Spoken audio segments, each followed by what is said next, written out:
Assalamualaikum warahmatullahi wabarakatuh.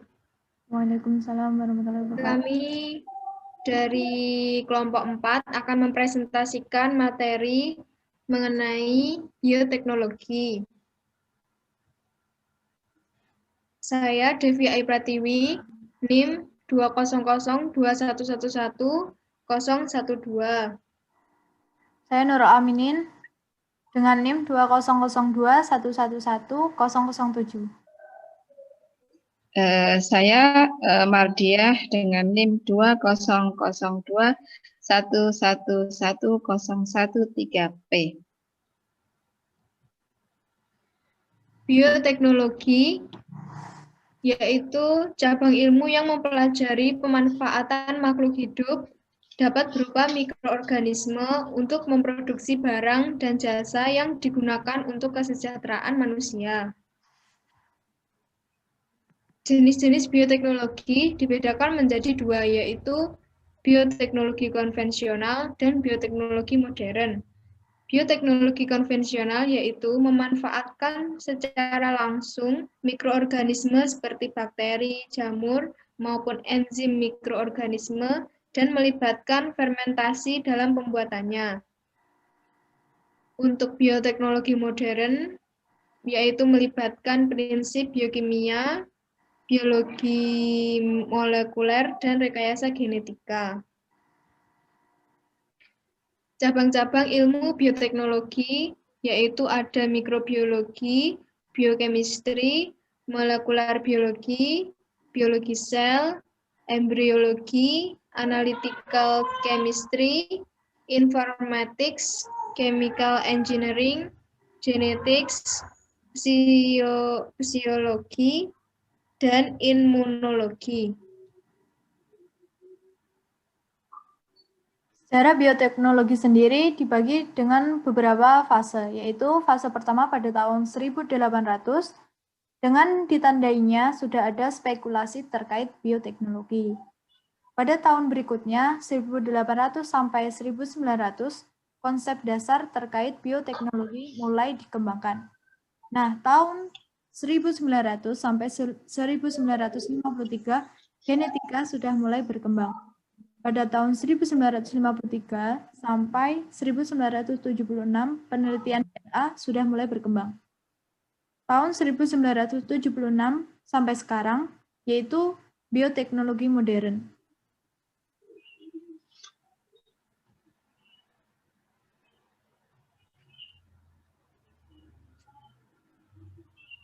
Gregor Mendel, yaitu ilmuwan dan birawan Augustinian berbahasa Jerman, Silesian, yang meraih anumerta sebagai pendiri baru ilmu dan dari genetika. Mendel menunjukkan bahwa warisan biologis gen tertentu dari sifat dalam tanaman kacang ercis mengikuti pola-pola tertentu. Sekarang disebut dengan hukum Mendel. Next.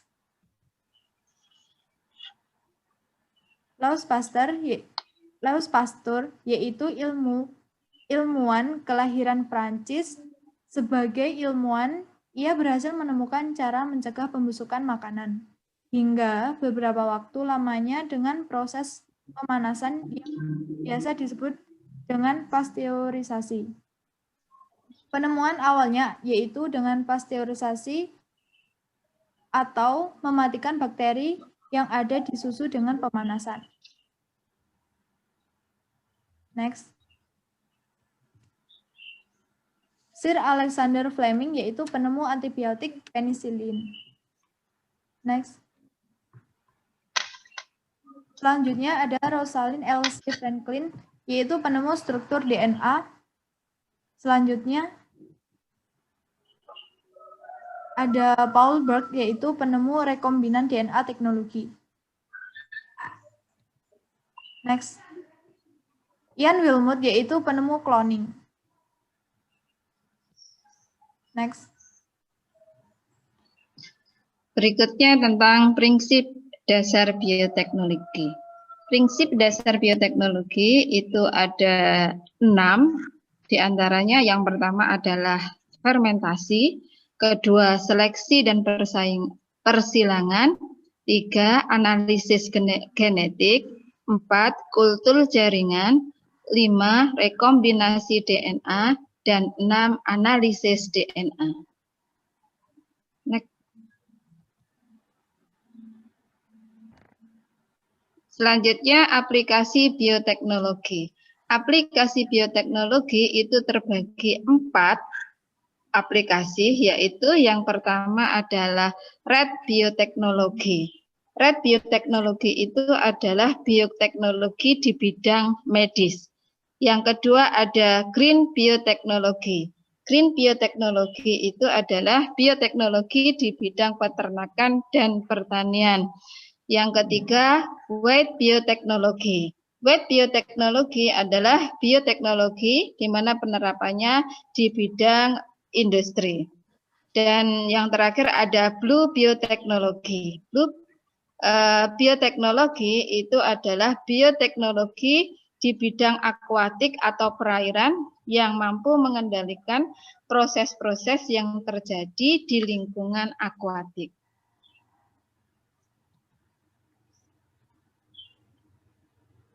Untuk red bioteknologi itu ada contohnya adalah penerapannya dengan pemanfaatan organisme untuk menghasilkan obat dan vaksin, penggunaan sel punca untuk pengobatan regeneratif, serta terapi gen untuk mengobati penyakit genetik dengan cara menyisipkan atau menggantikan gen abnormal dengan gen yang normal.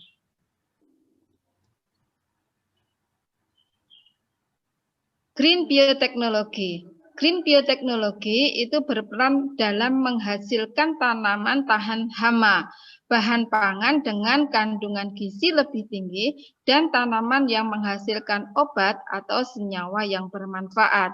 Sementara itu di bidang peternakan, binatang-binatang telah digunakan sebagai bioreaktor untuk menghasilkan produk penting seperti kambing, sapi, domba, dan ayam telah digunakan sebagai penghasil antibodi protein protektik yang membantu sel tumbuh mengenali dan melawan senyawa asing atau antigen. White bioteknologi biasa diaplikasikan dalam industri seperti pengembangan dan produksi senyawa baru serta pembuatan sumber energi terbarukan. Dengan memanipulasi mikroorganisme seperti bakteri dan kamir atau ragi, enzim-enzim dan organisme-organisme yang lebih baik itu telah tercipta untuk memudahkan proses produksi dan pengolahan limbah industri. Pelindian atau blanching minyak dan mineral dari tanah untuk meningkatkan efisiensi pertambangan dan pembuatan bir dengan kamir. Contoh lainnya yaitu dalam penyelidikan pengaruh potensi antioksidan dan antimikroba dari strain Lactobacillus yang diisolasi dari pur nanas.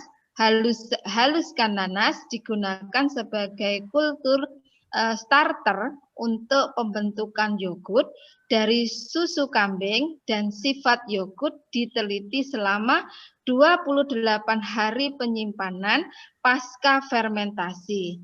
Dua spesies ini yaitu Lactobacillus, yaitu Lactobacillus reuteri, yaitu dikenal dengan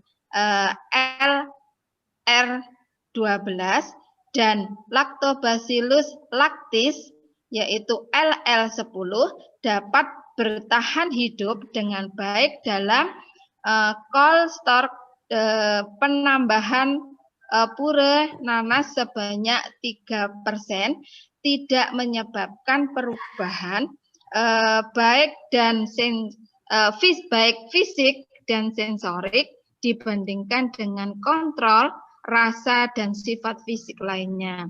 Serupa pada yogurt yang diinokulasi dengan 1-2% pure nanas.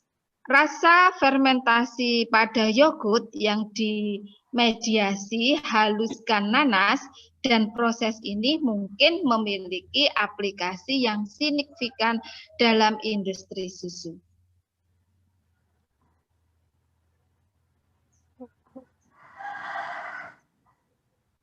Berikutnya tentang Blue Biotechnology. Contoh aplikasinya yaitu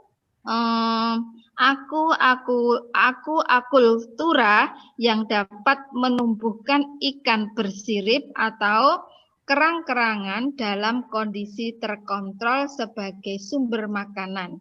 Diperkirakan kurang lebih 30% ikan yang dikonsumsi di seluruh dunia itu dihasilkan oleh aquacultura. Perkembangan bioteknologi akuatik termasuk rekayasa genetika untuk menghasilkan tiram, tahan penyakit, dan vaksin untuk melawan virus yang menyerang salmon dan ikan yang lainnya. Contoh lainnya yaitu salmon transgenik yang memiliki hormon pertumbuhan secara berlebihan sehingga menghasilkan tingkat pertumbuhan lebih cepat dengan waktu yang relatif singkat. Sekian presentasi dari kelompok kami. Kurang lebihnya mohon maaf. Wassalamualaikum warahmatullahi wabarakatuh. Waalaikumsalam Waalaikumsalam warahmatullahi wabarakatuh. warahmatullahi wabarakatuh.